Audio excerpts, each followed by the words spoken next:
Well, I just got back from Vidcon, the 6th annual Vidcon, and if you've been watching my playlist about all my updates about preparing for Vidcon and going to Vidcon, well, now I'm here to give you my final report on Vidcon, my first time, so someone who hasn't been there before, and his observations and criticisms and praises.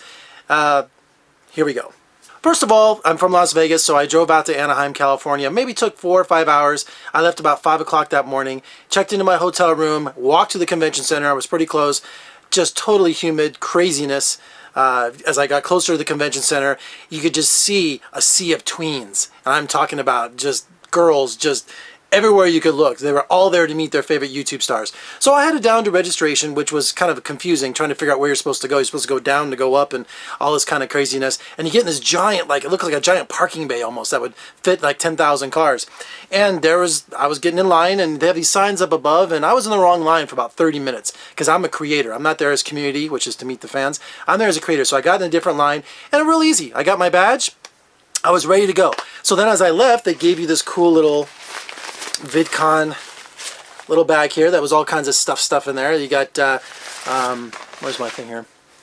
We got the Vidcon convention guidebook. So this tells you about all the different people who are going to be there, where the signings are, all the different times, some of the sponsors, all the panels. It tells you if you're going to be creator or industry or community. It tells you, it lays everything out here. So this is you need this, man. Look at this. This thing's all torn up. You know, I was using this as much as I could. Alright, so now I'm registered for the convention. I got my badge. I'm ready to go. There are 3 types of convention goers for VidCon. There's community, which is you want to meet your favorite YouTube star. You know, get in line, get an autograph, get a picture, get a selfie. Big selfie thing going on. Second is creators, people like me who have their own YouTube channel who want tips and networking and all these kind of different things and meet other creators. And the third type is industry, people who are actually in the industry like Awesomeness TV or different companies that are looking for talent or have their own talent at VidCon that they're trying to promote and do all kinds of different things. So going as a creator, my main purpose was to connect with other creators. And this is my first criticism, my big complaint about VidCon. And if you remember, I'm a movie critic, right? So yeah, you probably guessed. I'm comparing it to the internship or the interns, the Owen Wilson film and Vince Vaughn, where they go to Google and they're interns. And the thing that kept drumming in your head through that whole movie is that connect Googlers. Remember that the guy that connect Googlers and Googling and all that kind of stuff. So I thought I'm connecting with YouTubers and other YouTubers. That's something they always stress is connect with other creators, you know, cross over.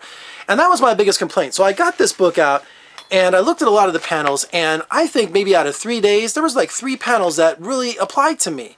And a lot of things didn't apply to me. And I just, you know, it wasn't the content I was looking for. So my biggest complaint is that VidCon, this is their 6th one, right?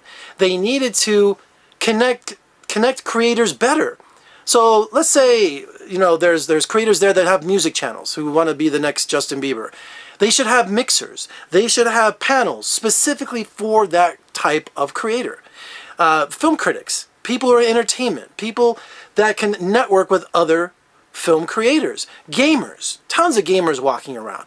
There should be a panel, and there should be a way for other gamer creators to meet, and so on and so forth. You know, you should have 7 or 8, maybe 10 different creator panels that you could network with. So I'm walking around for 2 or 3 days, and I don't have my badge with me, I'd show you, but you can't see, you know, it says creator, but you know, I'm always like, oh, what's their YouTube channel? What is their YouTube channel? So I had no idea. I didn't know anybody, and I couldn't connect with anybody. But if I was a mixer or a panel where I'm sitting with 1,000 people who want to do movie reviews, or someone who wants to do, you know, interviews with celebrities, or whatever thing that's interesting to me, then I could be going up going, hey, what do you do? Oh, you do a channel? That's great. And also have a mixer for us people, for those type of creators. So if you're into beauty tips, and then there should be a room full of 500 people who do YouTube channels with beauty tips, or gaming, or whatever your creation may be. And there should be like flat panel TVs in the mixing room, you know, in these little meet and greets that you can bring up people's, oh, let me show you my channel. Instead of on a phone or something, you should be able to bring something up and network with people. That didn't happen. That didn't happen at all at VidCon. So I was like lost at sea. I was in a little lifeboat, and I just didn't know what to do with myself. So other than the panels, which was on the second floor, then you also had the industry people on the third floor. And they were like the mystery men. I mean, every time you saw someone walk by with an industry convention badge, you're like, ooh, who's that? Someone important? What does he do? What does he do?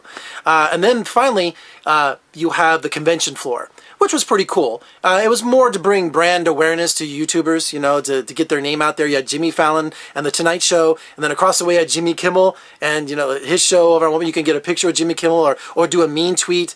And with Jimmy Fallon, you could do like Slapjack, you know, if you watch his show. You know, I went to high school with Jimmy Kimmel. Yeah, he sat next to me for my senior year, Spanish 2.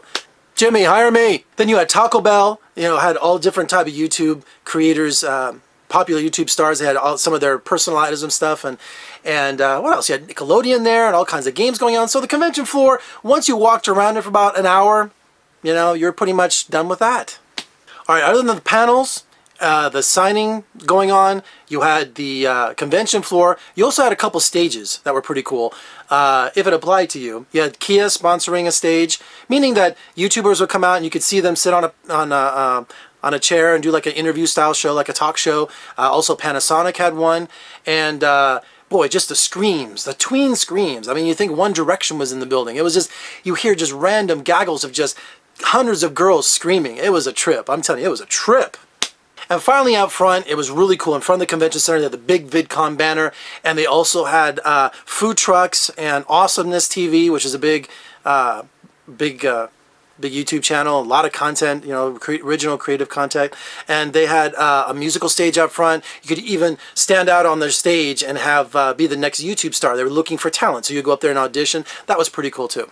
All right, so overall, my VidCon experience was not good for me because I didn't get to network with other creators. I didn't come away from the panels with anything interesting. And one of my complaints about the panels too, the ones that I did attend, is that, yeah, yes, a lot of YouTube stars are 18, 19, 20 years old, but you know, there's got to be some sort of professionalism in this atmosphere. I mean, all they did was swear. Now, I swear like a sailor, okay? I admit it. But I do it privately or, you know, in closed circles. I would never be vulgar on air here. I'm not going to swear because it you know, delivers my message. And I just think when people swear, you can tell when it's genuine and when it's forced, when it's gratuitous.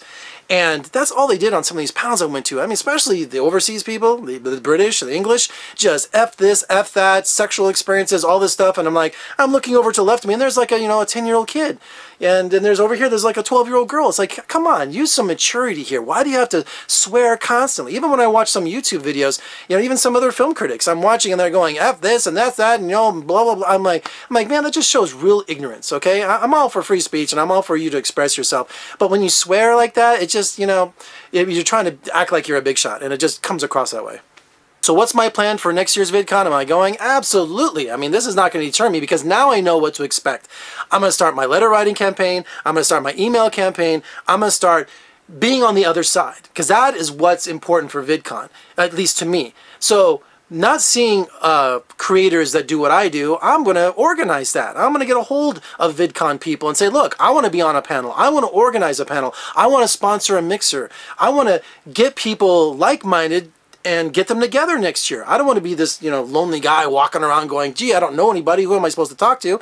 And that's the other thing. VidCon didn't have people either that you could go talk to. They had information booth, but, you know, that's not the same thing. So in closing, I'm sure VidCon worked for a lot of people, and it wasn't a terrible experience. It's just it was, for someone who went for the first time, just really didn't understand how it worked. And but trust me, next year, I'm going to be ready. It's going to be really cool. All right, for more reviews and interviews, like I did a review, surf on over to my website at vegasfilmcritic.com. Pick up my podcast at iTunes. Also, please share, like, what else is there? Share, like, comment, and thumbs up, and subscribe. I would greatly appreciate it. I'm Jeffrey Gay Howard from Las Vegas. VidCon 2016. I'll see you next year.